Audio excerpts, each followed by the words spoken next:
तारांकन अध्याय 8 जीवन मृत्यु अखाड़ा। आधा महीना बाद। पट पट पट। कूल ब्रीज घाटी। हरे कपड़ों में एक जवान लड़का एक बड़ी चट्टान पर खड़ा था। हाथ में 1 मीटर लंबी उंगली जितनी मोटी पेड़ की टहनी पकड़े लगातार आगे भौंक रहा था, तिरछी मार रहा था, सीधा काट रहा था और आड़ा चला रहा था। हर बार जब जवान टहनी घुमाता, हवा के फटने की हल्की पट की आवाज गूंजती और जैसे जैसे उसकी रफ्तार बढ़ी, हवा फटने की आवाजें चट्टान पर पटाखों जैसी लगने लगी। एक पल आरव की आंखें सिकुड़ी, फिर उसने हाथ की टहनी दूर एक बड़े पेड़ की तरफ फेंकी। टहनी इतनी तेज थी कि जहां से गुजरी हवा फटने की आवाजें रुकने का नाम न लें। टहनी ने 2 सांस के वक्त में 10 मीटर से ज्यादा का फासला तय कर लिया और पेड़ के सामने पहुंच गई। धड़ाम। टहनी पेड़ के निचले तने में घुस गई, जिसे घेरने के लिए 3 आदमियों को हाथ पकड़ना पड़े। फिर वह दूसरे पेड़ में घुसी और लगातार 5 पेड़ों को भेदने के बाद छठे पेड़ में जाकर रुकी। पेड़ों पर बने छोटे छेदों को देखकर आरव धीरे से बुदबुदाया, कैलाश गुरुजी के दिए ऊर्जा पत्थरों और नाड़ी रक्षक गोलियों से और अपनी हल्की सुनहरी गूढ़ ऊर्जा से लगातार शरीर तपाने की वजह से मेरे बदन की ताकत पहले से कई गुना बढ़ गई है। अफसोस बस इतना है कि 10 ऊर्जा पत्थर और नाड़ी रक्षक गोलियां सब खत्म हो गईं। जवान लड़का और कोई नहीं आरव ही था। इस आधे महीने में दिन के 24 घंटों में से वह लगभग 20 घंटे साधना में लगा रहा था। ऐसी मेहनत के नीचे वह न सिर्फ नश्वर लोक के छठे स्तर पर पहुंच गया था, बल्कि तलवार संप्रदाय की बेसिक तलवार तकनीक भी परफेक्शन पर साध ली थी। तलवार संप्रदाय की बेसिक तलवार तकनीक कोई खास चीज नहीं थी, हर बाहरी दरबार शिष्य के पास एक थी। आरव के अलावा संप्रदाय में कोई बाहरी दरबार शिष्य ऐसी आम तकनीक नहीं साधता था। आखिर बेसिक तलवार तकनीक कितनी भी तेज हो, रैंक वाली तलवार तकनीकों का मुकाबला कैसे कर सकती थी? पहले आरव भी ऐसा ही सोचता था, पर मजदूर शिष्य बनने के बाद उसके पास कोई चारा न था और वह सिर्फ बेसिक तलवार तकनीक ही साध सकता था। 2 साल तक इसे साधने के बाद और साधना और शारीरिक ताकत लगातार बढ़ने के साथ वह बेसिक तलवार तकनीक में माहिर होता गया और आरव को लगने लगा कि ये तलवार तकनीक उतनी बेकार नहीं है जितना सब सोचते हैं। ये तकनीक भौंकना, काटना, झाड़ू लगाना, चीरना, ऊपर उठाकर काटना जैसे सीधे सादे मूव्स से बनी थी। पर इन 2 सालों में लगातार अभ्यास से ये सीधे सादे मूव्स अब सीधे सादे नहीं रहे। जैसे अभी वाला नज़ारा, तलवार के हर वार से हवा फटने की हल्की आवाज आती। ऐसा असर तो संप्रदाय की कुछ पीली रैंक तलवार तकनीकें भी नहीं दे पाती थी। तो आरव ने ठान लिया कि इसे दिल लगाकर साधता रहेगा। देखना चाहता था कि बेसिक तलवार तकनीक की हद कहाँ तक है। आरव ने सिर उठाकर आसमान देखा और वक्त का अंदाजा लगाया।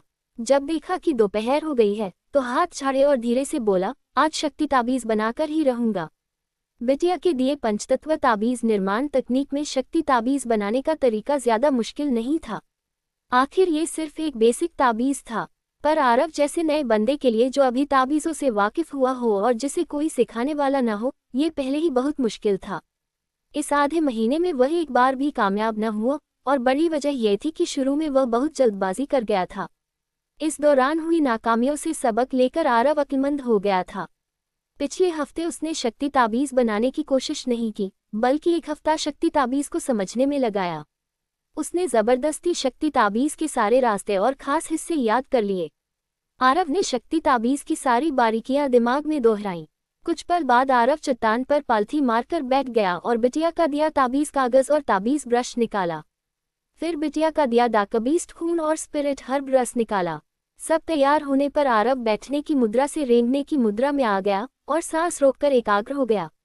कुछ पल बाद उसके शरीर की हल्की सुनहरी गूढ़ ऊर्जा धीरे धीरे ताबीज ब्रश में बहने लगी और फिर वह दिमाग में बसे शक्ति ताबीज बनाने के तरीके से बनाने लगा।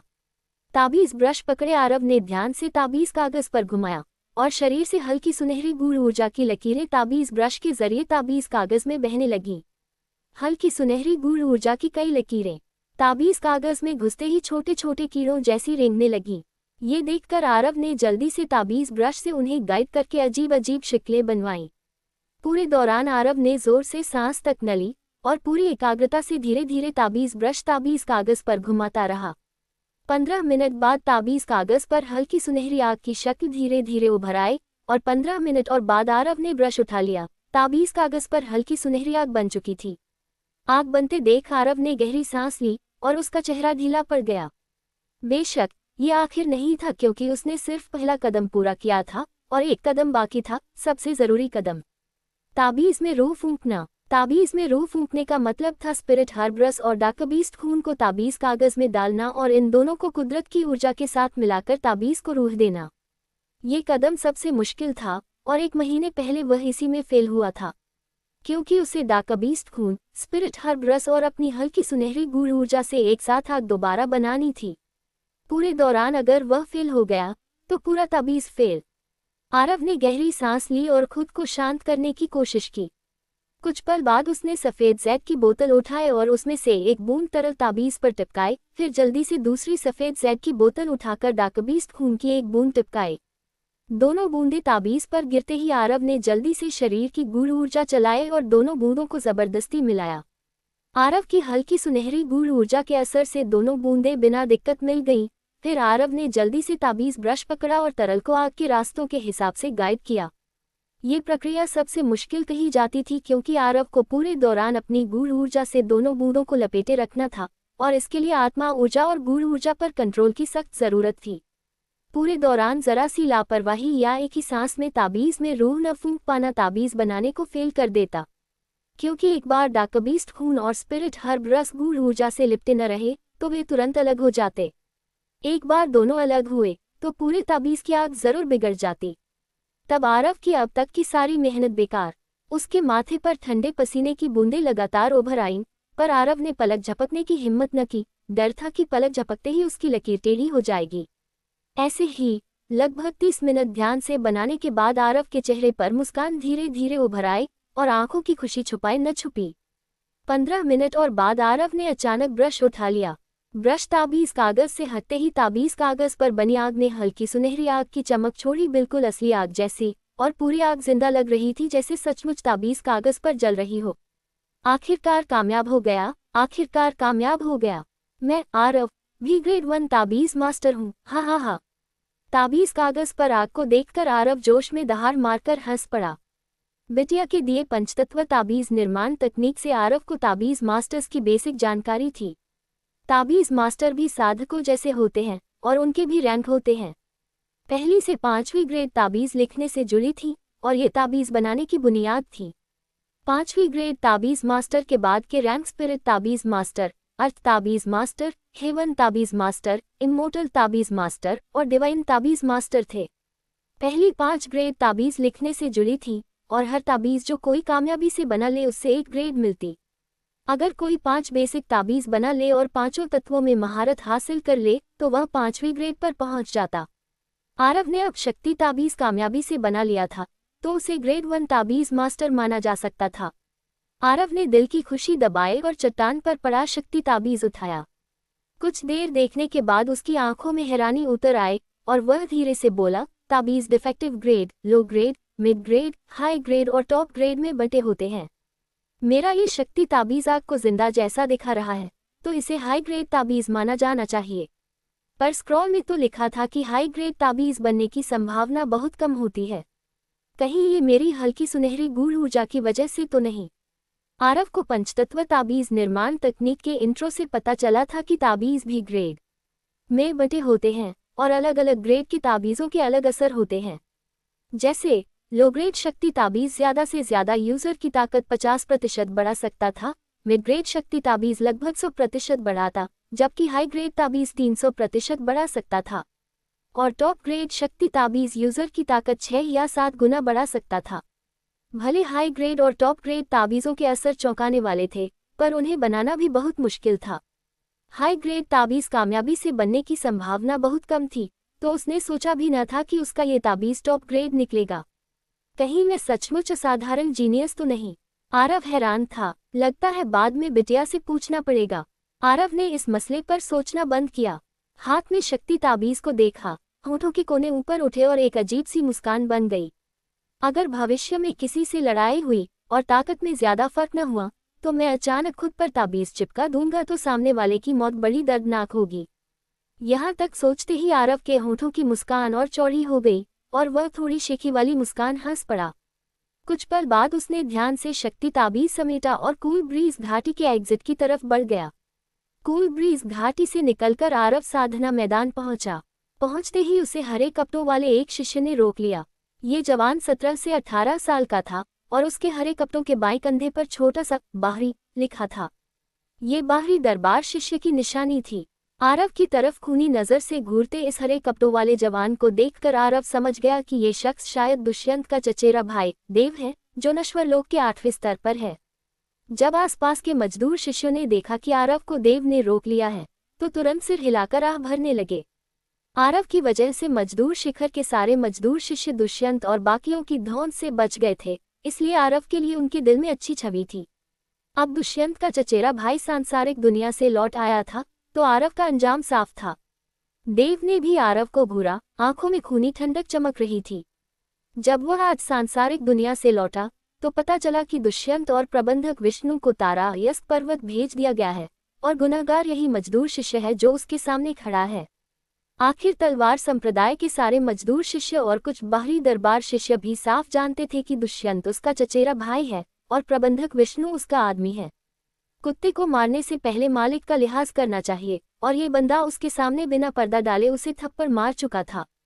और सबसे बड़ी बात, दुष्यंत और प्रबंधक विष्णु उसे हर साल 10,000 से ज्यादा सोने के सिक्के देते थे। इसी दौलत से वह और ज्यादा साधना के साधन खरीद पाता था, पर अब इस सामने खड़े बंदे की वजह से दौलत का ये जरिया खत्म हो गया था। 10,000 से ज्यादा सोने के सिक्के, ये उसकी दौलत का मुख्य जरिया था, और इसी वजह से उसका दिल खून के आंसू रो रहा था। यहाँ तक सोचते ही देव की आंखें सिकुड़ी और बोला, निकम्मे, मेरे चचेरे भाई को तंग करने की हिम्मत तुझमें आई कैसे? मर, कहते ही उसका साया लहराया और हथेली आरव के चेहरे की तरफ थप्पड़ मारने बढ़ी। जब देखा कि देव सीधा हमला कर रहा है और जान लेने वाला वार कर रहा है, तो आरव का चेहरा उतर गया और उसने दहाड़ मारकर मुट्ठी देव की हथेली पर दे मारी। धड़ाम, हथेली और मुट्ठी टकराई। आरव 3 कदम पीछे हटा और देव भी 3 कदम पीछे हटा। पहली टक्कर में दोनों बराबर रहे। खुद को आरव से पीछे हटते देख देव की आंखों में हैरानी चमकी और उसने आरव को ऊपर से नीचे देखा, फिर बोला, तू अब साधक बन गया है। पर बन गया तो क्या हुआ? मैंने अभी सिर्फ 10% ताकत लगाई थी, अब मरने का वक्त आ गया है। कहते हुए उसके शरीर की गूढ़ ऊर्जा उफनी और वह आरव को मिटाने के लिए दोबारा हमला करने को तैयार हो गया। रुको! आरव 1 कदम आगे बढ़ा और देव को घूरा। उसकी आंखों में भी खूनी इरादा चमक रहा था, क्योंकि देव जानता था कि दुष्यंत और बाकियों को कैलाश गुरुजी ने सजा दी है, पर कैलाश गुरुजी से पंगा लेने की हिम्मत न हुई, तो आरव को ढूंढने आ गया और आते ही जान लेने वाला वार किया, और इसने आरव को गुस्से से भर दिया। क्या माफी मांगने का इरादा है? देव ने ताना मारा, पहले सोचना चाहिए था ना। भले मेरा चचेरा भाई सिर्फ मजदूर शिष्य था, पर वो तेरे जैसे निकम्मे की तंग करने की चीज नहीं था। अब मेरे सामने 1000 बार माथा टेक और जोर से चिल्ला कि तू गलत था, फिर तलवार संप्रदाय से दफा हो जा। फिर शायद मैं तेरी जान बख्शने के बारे में सोचूं। मैं तुझे जीवन मृत्यु अखाड़े में लड़ने की चुनौती देता हूँ। आरव ने देव की आंखों में आंखें डालकर पक्के लहजे में कहा। खामोशी, मौत जैसी खामोशी। आसपास के सारे मजदूर शिष्य और खुद देव भी सन रह गए। एक मजदूर शिष्य ने बाहरी दरबार शिष्य को चुनौती दी, और वो भी जीवन मृत्यु अखाड़े पर। तारांकन अध्याय 9 जुआ। नाम से ही साफ था, जीवन मृत्यु अखाड़ा वो जगह थी जहां जिंदगी मौत का फैसला होता था। किसी भी संप्रदाय के शिष्यों में दुश्मनी होना लाजमी था, तो जब कुछ हो ही जाए तो उसका निपटारा सही तरीके से होना चाहिए। तलवार संप्रदाय ने ये जीवन मृत्यु अखाड़ा शिष्यों की दुश्मनी निपटाने के लिए ही बनाया था। एक बार जब शिष्यों में ऐसी दुश्मनी हो जाए जो सुलझे न, तो वे दूसरे को चुनौती दे सकते थे। बेशक चुनौती देने वाला चुनौती पाने वाले से 2 साधना रैंक से ज्यादा ऊपर नहीं हो सकता था। आरव का मूल इरादा जीवन मृत्यु अखाड़े की चुनौती देने का नहीं था, पर जब उसने देखा कि देव सीधा जान लेने वाला वार कर रहा है, तो समझ गया कि देव उसे छोड़ने वाला है ही नहीं। वहीं अगर वह देव से मौके पर ही लड़ता, तो चाहे जीते या हारे, नुकसान उसी का था। अगर हार गया तो बात साफ थी, देव उसे तड़पा तड़पा कर मार देता। अगर जीत गया तो भी कोई फायदा नहीं, देव को मार भी नहीं सकता था। इतना ही नहीं, देव को जरा सा घायल करने पर भी वह मुसीबत में पड़ जाता। आखिर वह अभी सिर्फ मजदूर शिष्य था। सिर्फ जीवन मृत्यु अखाड़े पर ही वह देव के बराबर की हालत में होता और देव को मार सकता था। हाँ, होश में आते ही देव ठहाका मारकर हंसा, आरव की तरफ उंगली करके बोला और बेपरवाह तिरस्कार दिखाते हुए कहा, मैं हंसते हंसते मर जाऊंगा। इतिहास का नंबर 1 निकम्मा मुझे जीवन मृत्यु अखाड़े में चुनौती दे रहा है। किस बूते पर तू चुनौती दे रहा है? इस बूते पर कि तू इतिहास का नंबर 1 निकम्मा है। आरव देव के तिरस्कार से बिल्कुल बेपरवाह रहा और बोला, तलवार संप्रदाय के नियम के हिसाब से जब कोई कम साधना वाला ज्यादा साधना वाले को चुनौती देता है तो वो मना नहीं कर सकता। बेशक तू जिद करके मना कर सकता है, पर ऐसे में तलवार संप्रदाय में खबर फैल जाएगी कि तू देव एक मजदूर शिष्य की चुनौती लेने की हिम्मत भी नहीं कर पाया। मैं जानता हूँ तू मुझे भड़का रहा है। देव ठंडी हंसी हंसा और बोला, पर मैं तेरी चुनौती मंजूर करता हूँ। फिक्र मत कर, मैं तुझे मारूंगा नहीं। मैं तलवार संप्रदाय के सबके सामने जीवन मृत्यु अखाड़े पर तेरे शरीर की एक एक हड्डी तोड़ूंगा। सबको समझाऊंगा कि निकम्मा निकम्मा ही रहता है, साधक बन भी गया तो भी निकम्मा ही रहेगा। बकवास हो गई तो जीवन मृत्यु अखाड़े पर मिलते हैं। आरव ने देव को ठंडी नजर से देखा, फिर मुड़कर जीवन मृत्यु अखाड़े की तरफ चल दिया। जब उन्होंने आरव का बेपरवाह अंदाज देखा तो देव की आंखों में खूनी इरादा और घना हो गया। तेरे जैसा निकम्मा एक्सपर्ट बनने का नाटक कर रहा है। आरव ने न सिर्फ उसकी दौलत का जरिया खत्म किया था, अब सबके सामने उसे चुनौती भी दे दी थी। एक मजदूर शिष्य की चुनौती को वह अपनी बेइज्जती समझता था। मैं तुझे तड़पाऊंगा। ... आरव ने बाहरी दरबार शिष्य को जीवन मृत्यु अखाड़े में लड़ने की चुनौती दी है। चलो जल्दी चलकर देखते हैं। क्या पक्का? आरव ने बाहरी दरबार शिष्य को चुनौती दी। कहीं उसका दिमाग तो नहीं फिर गया? तेरा दिमाग फिरा है, तेरे पूरे खानदान का दिमाग फिरा है। अभी अभी उस कमीने दुष्यंत के चचेरे भाई ने आरव से पंगा लिया, पर उसे सपने में भी गुमान न था कि आरव अब साधक बन चुका है, और आरव ने मौके पर ही दुष्यंत के चचेरे भाई को चुनौती दे दी। अब दोनों जीवन मृत्यु अखाड़े जा चुके हैं। जल्दी चल, आरव अब साधक बन गया है। शाबाश, चलो आरव का हौसला बढ़ाने चलते हैं।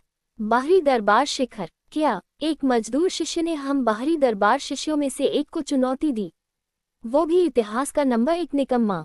पक्का? कहीं वो नंबर 1 निकम्मा साधक भी नहीं है? पता नहीं, वैसे भी दोनों जीवन मृत्यु अखाड़े जा चुके हैं। जल्दी चलो, देर हुई तो वो मजदूर शिष्य मारा जा चुका होगा और तमाशा देखने को नहीं मिलेगा। मैं बाकियों को खबर करता हूँ। एक मजदूर शिष्य ने हम बाहरी दरबार शिष्यों में से एक को चुनौती दी, वो भी जीवन मृत्यु अखाड़े पर अपनी औकात से ज्यादा उड़ रहा है।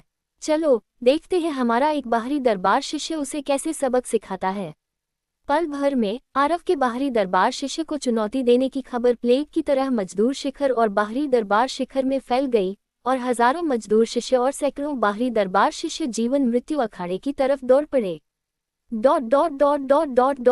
जीवन मृत्यु अखाड़े पर हरे सफेद चोगे वाला एक बूढ़ा आरव और हरे कपड़ों वाले आदमी को देख रहा था, पर बूढ़े की नजर ज्यादातर आरव पर टिकी थी। बूढ़े का नाम काओहो था और वह तलवार संप्रदाय का बाहरी दरबार गुरु था जो बाहरी दरबार की एनफोर्समेंट टीम संभालता था। पहले उसने जीवन मृत्यु अखाड़े पर अनगिनत लड़ाइयां देखी थीं, पर पहली बार किसी मजदूर शिष्य को बाहरी दरबार शिष्य को चुनौती देते देखा था। काओहो ने दाहिना हाथ हिलाया, 2 क्रिस्टल जैसे ऊर्जा पत्थर तैरकर आरव और देव की तरफ गए और बोला, जीवन मृत्यु अखाड़े पर कोई नियम नहीं, तुम दोनों कोई भी तरीका इस्तेमाल कर सकते हो। इंसाफ के लिए तुम दोनों अभी अपने शरीर की गूढ़ ऊर्जा पूरी भर लो, फिर शुरू करो। कहते ही बूढ़े का साया लहराकर एक तरफ चला गया। तू मरा, देव ने आरव को घूरा और बेरुखी से कहा। आरव ने जवाब नहीं दिया, पास पड़े हथियारों के रैक की तरफ गया और उनमें से एक तलवार चुनी। तलवार 1.5 मीटर लंबी, 2 उंगली चौड़ी और 100 बार तपाए हुए आम लोहे से बनी थी। कोई खास चीज नहीं थी, बिना रैंक की थी। हरी भीड़ तलवार, लो ग्रेड पीली रैंक, लोहा मक्खन जैसा काट दे। तभी देव के हाथ में एक तलवार आई। उसने आरव को देखा और कहा, पर फिक्र मत कर, मैं तुझे मारूंगा नहीं। मैं तेरे बाजुओं और टांगों की नसें काटूंगा, पूरे शरीर की हड्डियां तोड़ूंगा, फिर किसी को भेजकर तुझे तेरे घर पहुंचवाऊंगा ताकि तू और तेरा परिवार साथ में दर्द सहे। कैसा लगा? मैं रहमदिल हूं ना? आरव ने हाथ की तलवार यूं ही घुमाई, फिर बेरुखी से कहा, फिक्र मत कर, मैं भी तेरे साथ रहमदिल रहूंगा। कहते ही आरव पालथी मारकर बैठ गया और ऊर्जा पत्थर की ऊर्जा सोखने लगा। देव की आंखों में खूनी ठंडक चमकी, फिर वह भी पालथी मारकर बैठ गया और ऊर्जा पत्थर की ऊर्जा सोखने लगा। इस वक्त जीवन मृत्यु अखाड़े के बाहर 100 से ज्यादा बाहरी दरबार शिष्य आरव और हरे कपड़ों वाले आदमी को देख रहे थे।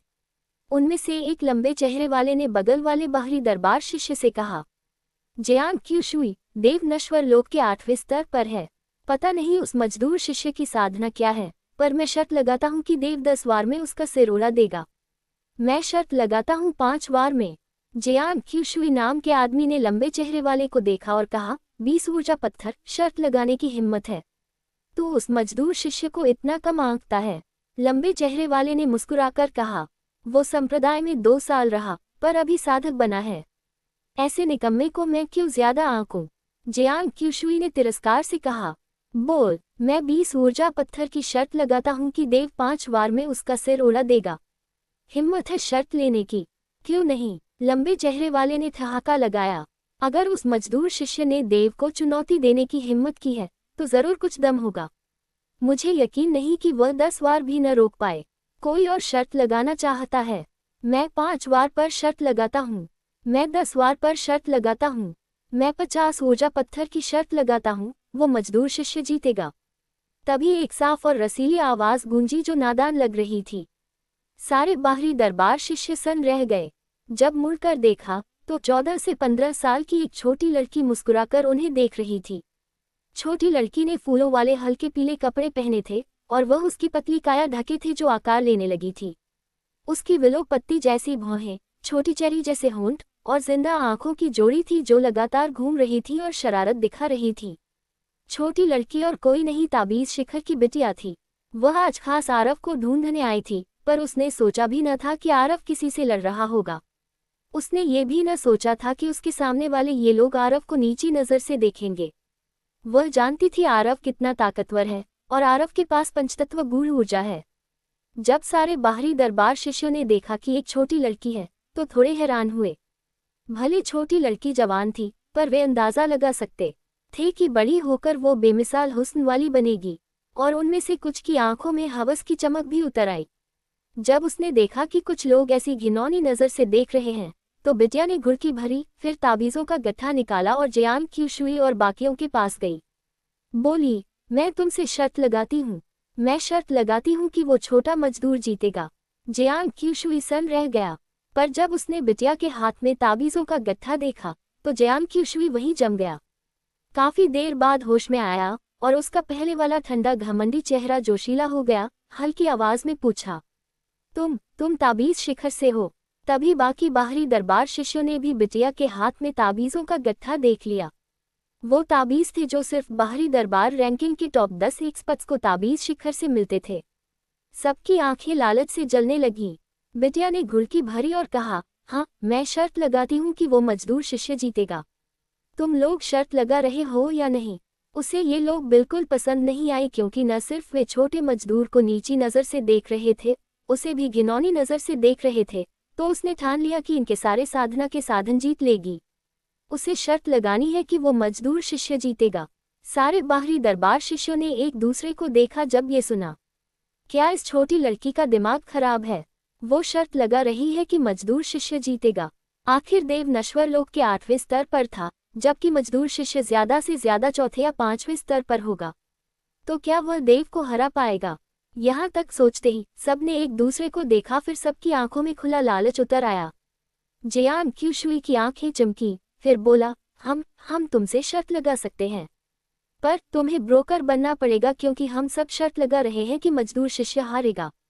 क्या ख्याल है? बिटिया ने कुछ सोचा, फिर बोली, ठीक है, तुम सब अपनी शर्त लगाओ। मैं कितनी भी बड़ी शर्त ले सकती हूँ। जियांग क्यूशुई ने दिल की खुशी दबाए और आगे बोला, देखो, हम यहाँ सैकड़ों हैं, ये बहुत बड़ी रकम है। अगर तुम हार गई तो? बिटिया समझ गई जियांग क्यूशुई का मतलब क्या था। उसने तुरंत भौहें चढ़ाई, फिर सामने पड़ी छोटी थैली से ताबीज़ों का ढेर निकाला और बोली, ओह, यहाँ लगभग 20 ताबीज़ हैं और सब मिड ग्रेड हैं। हर एक 500 ऊर्जा पत्थर में बिकता है। अगर मैं हार गई तो कर्ज चुकाने के लिए इनका इस्तेमाल करूंगी, ठीक है? मिड ग्रेड ताबीज़। बिटिया के हाथ में ताबीज़ों को देखकर सबकी आंखें लालच से और चमकने लगीं। हर मिड ग्रेड ताबीज़ ऐसी चीज़ नहीं थी जो सिर्फ 500 ऊर्जा पत्थर में मिल जाए। अगर मिल जाए और बेच दे तो 1000 ऊर्जा पत्थर भी मिलना मुश्किल नहीं।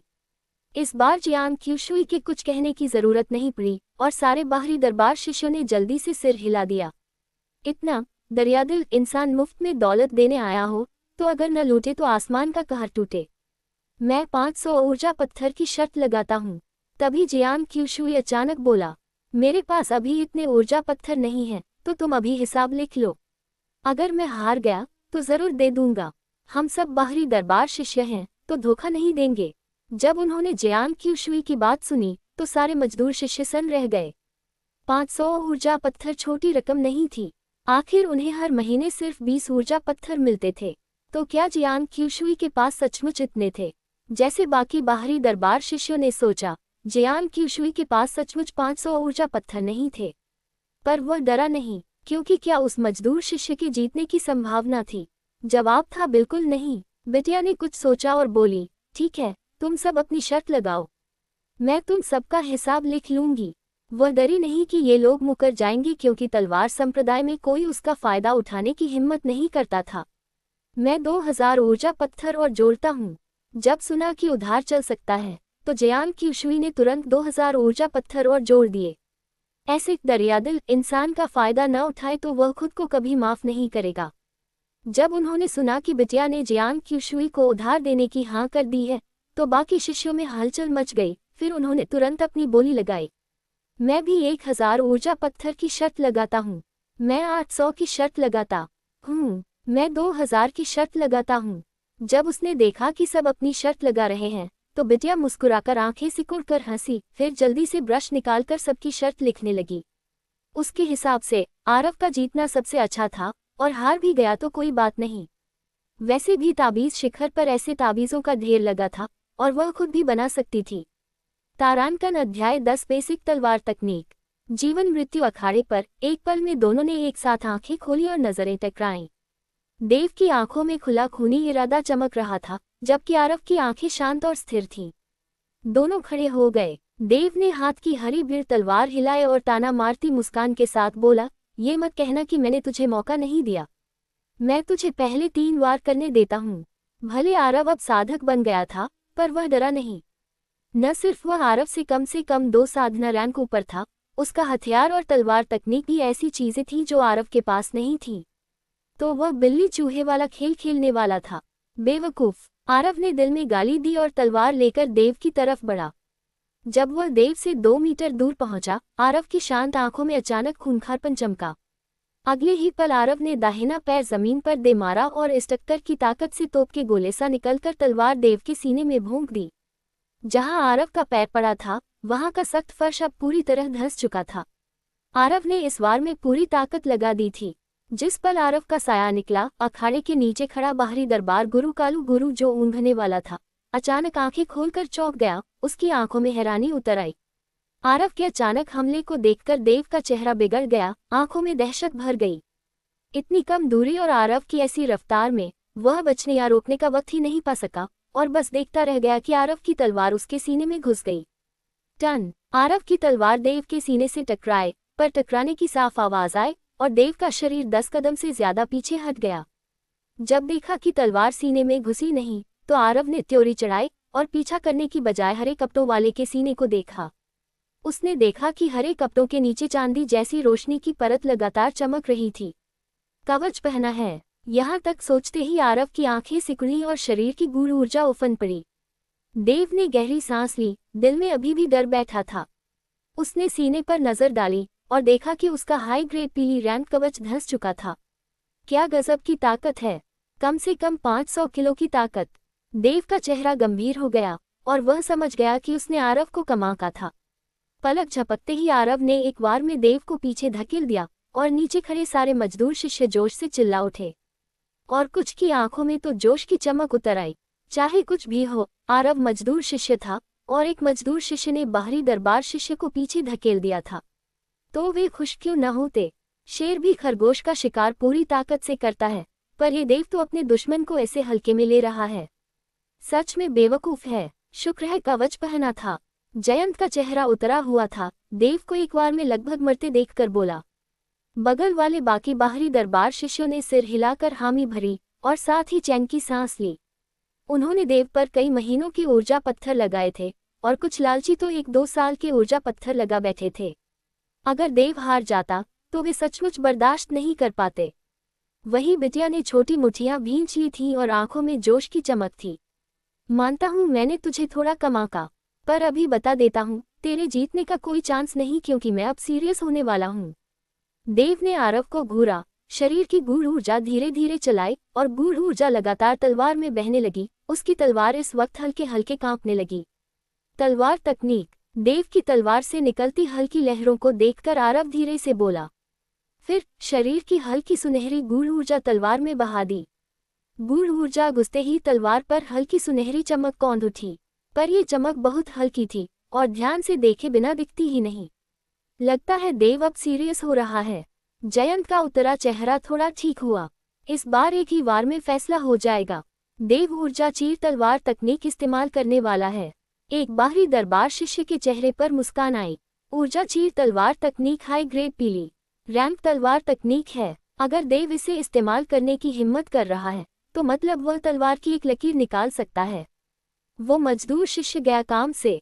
ऊर्जा चीर तलवार तकनीक। मैंने सोचा भी न था कि देव ने ये सीख ली है। ही वो मजदूर शिष्य गया। हाँ 300 ऊर्जा पत्थर पहले स्वर्ग लोक तक साधना करने के लिए काफी है। हाँ हाय, काश पता होता देव ने तलवार तकनीक सीख ली है तो मैं और शर्त लगाता। सिर्फ 100 ऊर्जा पत्थर लगाए। क्या बर्बादी। हाँ, क्या बर्बादी। सच में उस देव ने अपनी ताकत छुपाकर रखी। इस वक्त बाहरी दरबार शिष्य ऐसे लग रहे थे जैसे उनके सामने ऊर्जा पत्थरों का ढेर पड़ा हो। जब उसने इन बाहरी दरबार शिष्यों का जोश देखा तो बिटिया ने नाखुशी से गुड़की भरी, फिर आरव की तरफ देखा और आंखों में फिक्र की झलक उतर आई। अचानक देव की आंखों में खूंखारपन उतर आया और उसने तलवार पकड़कर आरव पर काट दी। ऊर्जा चीर तलवार तकनीक। उसकी आवाज गूंजते ही हरी ब्लेड तलवार की नोक से 1 मीटर लंबी बर्फ सी सफेद तलवार की लकीर निकलकर आरव की तरफ फूट पड़ी। तलवार की लकीर की रफ्तार बहुत तेज थी और सीटी मारती हुई 2 सांस के वक्त में आरव के सामने पहुंच गई। जब तलवार की लकीर आरव से 1 मीटर दूर थी, आरव हिला, दाहिना पैर जमीन पर मारा और जबरदस्त धक्के से तेजी से निकला और साथ ही हाथ की तलवार बर्फ सी सफेद तलवार की लकीर पर भोंक दी। शायद ताकत इतनी ज्यादा थी। आरव की तलवार जहां से गुजरी हवा में आंखों से दिखने वाली लहरें उठ गईं और हवा फटने की तीखी आवाज गूंज उठी। दुश्मन के वार का इंतजार करके जवाब देना। जब देखा आरव सीधा टकरा गया तो अखाड़े के नीचे खड़े बाहरी दरबार गुरु कालू गुरु धीरे से बोले, दिलचस्प। पहली बार किसी को बेसिक तलवार तकनीक को परफेक्शन पर साधते देखा है। शाबाश। धड़ाम। तलवार और बर्फ सी सफेद तलवार की लकीर टकराई और धमाका गूंज उठा। फिर आरव की तलवार ने बर्फ सी सफेद तलवार की लकीर को ऐसे चीर दिया जैसे गरम चाकू मक्खन को चीर दे, और उसकी रफ्तार कम न हुई। वह पल भर में तलवार लेकर देव के सामने पहुंच गया। फिर देव की हैरान नजरों के सामने तलवार तेजी से उसके दाहिने और बाएं पैर की तरफ चली। देव का चेहरा अविश्वास से भर गया। उसने सपने में भी न सोचा था कि उसकी तलवार की लकीर इतनी आसानी से 2 टुकड़े हो जाएगी।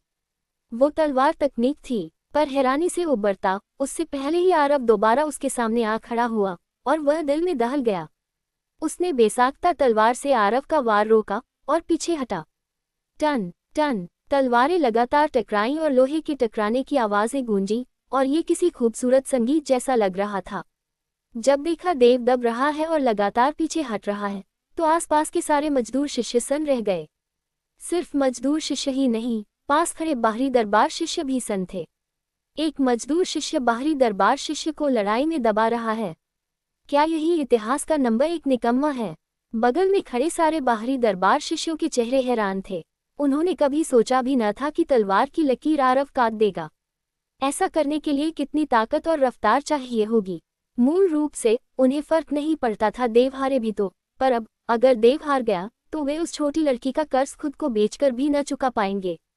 जब उसने देखा आरव ने एक वार में तलवार की लकीर चीर दी तो बिटिया के चेहरे पर मुस्कान खिल उठी और उसकी जिंदा आंखों में जोश की चमक उतर आई। अखाड़े में आरव देव को बहुत पहले ही खत्म कर सकता था और खत्म न करने की वजह थी कि वह अपनी तलवार साध रहा था। वह बेसिक तलवार तकनीक से बहुत वाकिफ था, आंखें बंद करके भी चला सकता था, पर उसे असली लड़ाई की कमी थी और अब मौका मिला था तो वह जाने नहीं देगा।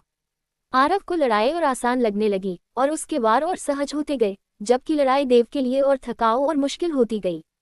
आरव पूरे लड़ाई में कुछ ही वार इस्तेमाल कर रहा था। भले कुछ ही वार थे, पर फुर्ती से इस्तेमाल करने पर वे देव के लिए बड़ा सिरदर्द बन गए। और आरव की रफ्तार और ताकत उसे हैरान कर रही थी। उसने कभी सोचा भी न था कि बेसिक तलवार तकनीक में इतना दम हो सकता है। खत्म करने का वक्त आ गया। बेसिक तलवार तकनीक में खुद को और माहिर होते महसूस करके आरव के होठों के कोने ऊपर उठे। फिर हाथ की तलवार की रफ्तार बढ़ाए और देव पर जोरदार हमला बोल दिया। जब देखा आरव अचानक जोरदार हमला कर रहा है तो देव दिल में घबरा गया और तलवार के वार बिगड़ गए। आरव की आंखें चमकी और तलवार सीधा देव के सीने में भोंक दी। ये देखकर देव डर गया और तुरंत रोकने को हुआ। तभी आरव की तलवार अचानक भोंकने से काटने में बदल गई और बहुत ही टेढ़े कोण से देव के दाहिने हाथ में घुस गई। आह! घाव से खून की धार फूट पड़ी। उस पल के तेज दर्द से देव चीख पड़ा और हरी भीड़ तलवार हाथ से छूटकर अखाड़े पर गिर पड़ी। साथ ही ठंडी चमक वाली तलवार उसकी गर्दन पर टिक गई।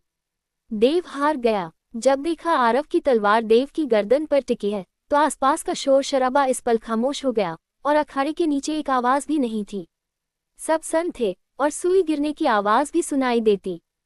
हा हा हा! बिटिया ठहाका मारकर हंसी और आसपास के सारे बाहरी दरबार शिष्यों को देखा। वह ऐसे लग रही थी जैसे कह रही हो, देखा, मेरी नजर ज्यादा तेज थी।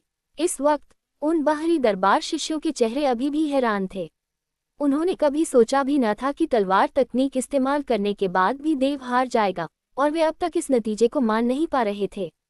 अखाड़े में आरव ने हरे कपड़ों वाले आदमी को देखा जिसकी आंखें दहशत से भरी थीं और बोला, मैं तेरी जान बख्श सकता हूँ। देव के चेहरे पर खुशी उतर आई ये सुनकर, फिर बोला, सच में? जैसे कुछ याद आया हो वह आगे बोला, बोल बोल अपनी शर्त बता। तेरे साधना के साधन और सोने के सिक्के। आरव बोला, ठीक है। देव ने जल्दी से सिर हिलाया, फिर एक थैली और चांदी का कार्ड निकालकर आरव को दिया। बोला, इसमें 20 ऊर्जा पत्थर हैं, आज ही मिले हैं, और इस कार्ड में लगभग 10,000 सोने के सिक्के हैं और ये पूरे ग्रैंड छिन साम्राज्य में चलता है। जब सुना 10,000 सोने के सिक्के हैं तो आरव की पलकें फड़की, फिर उसने थैली और कार्ड रख लिए। जब देखा आरव ने रख लिए तो देव की आंखों की गहराई में नफरत की चमक उतर आए और दिल में बोला, रुक जा, आज की दुश्मनी का बदला 100 गुना लेकर रहूंगा। थैली में सचमुच 20 ऊर्जा पत्थर हैं ये पक्का करने के बाद आरव मुस्कुराकर देव की तरफ सिर हिलाया। जब देखा आरव मुस्कुरा रहा है तो देव ने चैन की सांस ली। पर तभी आरव की आंखें सिकुड़ी और उसने हाथ की तलवार देव के हाथों पैरों पर चला दी। आह! एक दर्दनाक चीख अखाड़े पर गूंज उठी। देव के हाथ पैर कट गए, खून फव्वारे सा देव के हाथों पैरों से फूट पड़ा और तेज दर्द से देव का पूरा चेहरा टेढ़ा मेढ़ा हो गया। क्यों क्यों क्यों? देव जमीन पर पड़ा पड़ा आरव पर पागलों सा चिल्लाया। आरव तिरस्कार से हंसा और बोला, मैंने कहा था मैं तुझे मारूंगा नहीं, पर यह नहीं कहा था कि तुझे अपाहिज नहीं बनाऊंगा। एक मुसीबत को जिंदा छोड़कर मैं चैन की नींद नहीं सो पाऊंगा। कहते ही आरव पालथी मारकर बैठ गया और ऊर्जा पत्थर निकालकर शरीर की गूढ़ ऊर्जा भरने लगा। देव गुस्से से खून थूक बैठा, फिर जमीन पर पागलों सा गालियां बकने लगा। अखाड़े के नीचे खड़े बाहरी दरबार गुरु कालू गुरु ने जमीन पर पड़े देव को ठंडी नजर से देखा, फिर सिर हिलाया और दूसरों को इशारा किया देव को ले जाने का। अबे, ऊर्जा पत्थर निकालो। बिटिया जयंत और बाकियों के पास दौड़ी, फिर छोटा हाथ आगे किया और बोली, मैंने गिन लिया है, तुम सबको मुझे कुल 3,90,000 ऊर्जा पत्थर देने हैं। जल्दी निकालो। जब ये सुना तो यहाँ मौजूद सारे बाहरी दरबार शिष्यों के चेहरे भूत जैसे सफेद पड़ गए।